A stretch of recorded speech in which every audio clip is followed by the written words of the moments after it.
Luke Elvy joins us, and I got to tell you, I am so grateful that he is. Golf analyst, golf insider from his home. Look, I told you he's the best-looking guy we've had on here in a long time, probably since the last time he was on. It's Christmas for you, Luke. Thanks for finding some time for us today.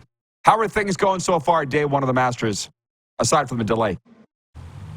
Yes, Merry Christmas to you, Rod, and to every golf fan out there. It was a joke we used to say at CBS when we turn up day one of the Masters. It's exactly how we all feel. It's a special week in the game, isn't it? And, well, it's a little bit of a bittersweet one for me because for the last 12 years I've been broadcasting the Masters, but given building this business that you can see behind me, Can Golf, and a couple of switches in the broadcasting sense for myself and for also CBS, I'll be a fan this week, and I'm actually thrilled to be watching it. It's been wonderful to see that build up all week, and now that the balls are finally in the air after a 2.5-hour weather delay this morning, we can actually get into talking about some proper golf.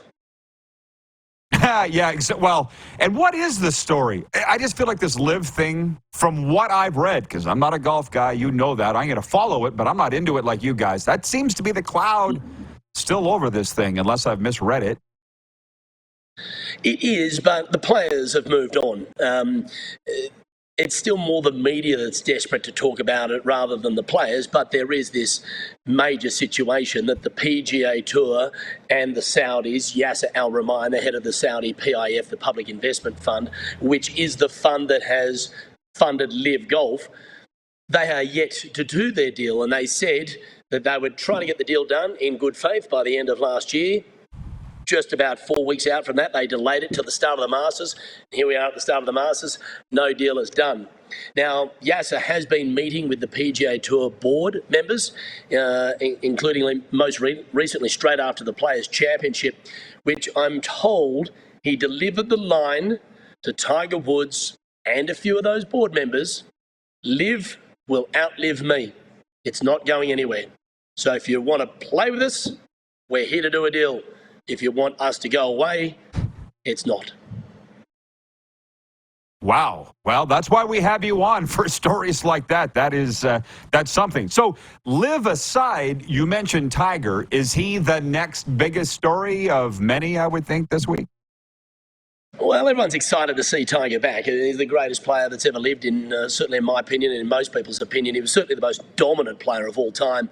You know, the man won 5 green jackets, but his body's broken. Unfortunately, he's played 24 holes of golf this year. He's played competitively 3 events in the last 12 months. There's no real hope of him being competitive this week.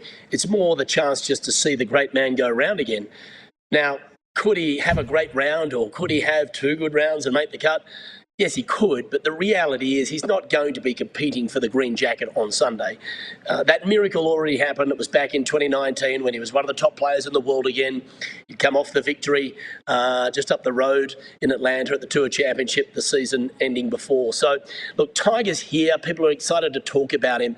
But in my opinion, he's not really a part of the contending conversation. Yeah, well, let's turn the page to who is. Who do you have in your pool, Luke, to win this thing? Well, anyone who likes to gamble has to have Scotty Scheffler on their books. It's as simple as that. He's turned into, right now, the most favourite since Tiger Woods in his prime.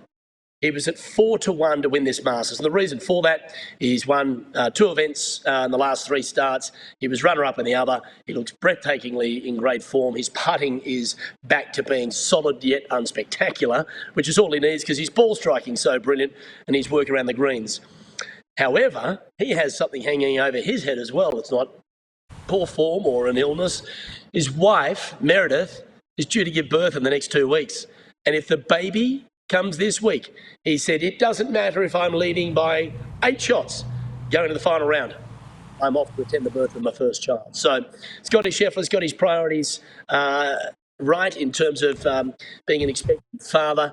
However, if that baby doesn't come and Meredith can hold on for a few more days, I expect Scotty Scheffler to get his second green jacket in 3 years on Sunday afternoon. I'm smiling because I'm thinking of the stories you've told me and your beautiful wife. I'm going to Canmore. You can come with me or don't, but I'm going there. Guess where Luke goes? Canmore. It opens a business. It's so you get it. You get it. Hey, but he's a PGA member. What if a LIV member wins this thing? Is it catastrophic? Of course not. If they're pro golfers, this whole us versus them narrative was just a colossal piece of political BS delivered right from the start from the establishment because they were concerned about someone else having more power than them. Look, Brooks Koepka almost won it last year as a LIV golfer. John Rahm won it last year. He is now a LIV golfer. Cam Smith, Joaquin Niemann, Bryson DeChambeau is currently leading the Masters in the early stages. He birdied his first 3 holes. Maybe it is a par 68 to him finally. He's a LIV golfer. There are so many wonderful LIV golfers who are playing in this tournament. There's 13 of them, including Phil Mickelson, Sergio Garcia, Patrick Reed, who have all won here, played superbly. Look, this whole us versus them stuff in golf has got tired. It's become lazy, and it needs to be these guys are the best of the best playing for major championship trophies. Let's cheer them on. I love it. Well, it's wild because you, me, and Jim DeConey sat probably at that table you're at right there when this news started to come down. And you were like, boys, it's coming, right? And it did. That was not BS then.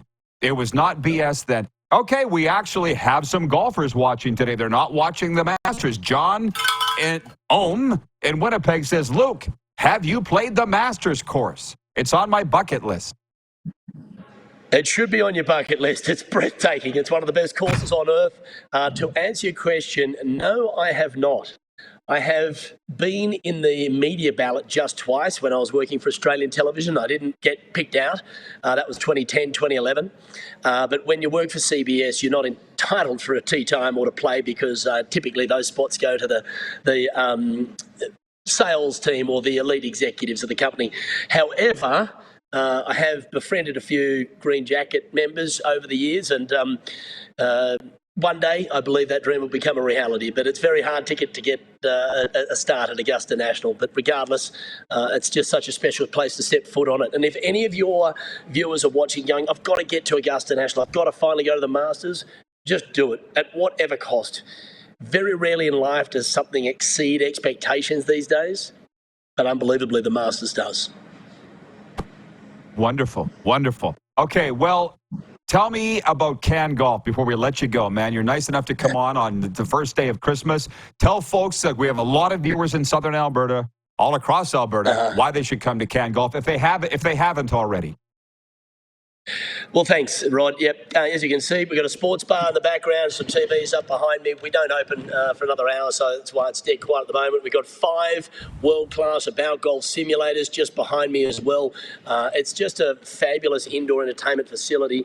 And as you know, Rod, the food and beverage here is pretty good too, as is the view. We've got a beautiful space upstairs, 5,000 square feet. People are having their weddings here now, big corporate gatherings. It's a perfect place for a corporate event, team building as well, bucks parties, stagettes, you name it. And the view of the Canadian Rockies is right there. It is just like drop dead gorgeous from our patio. So it doesn't matter if you come in the winter, it doesn't matter if you come in the summer, you're going to have a great time here at Can Golf.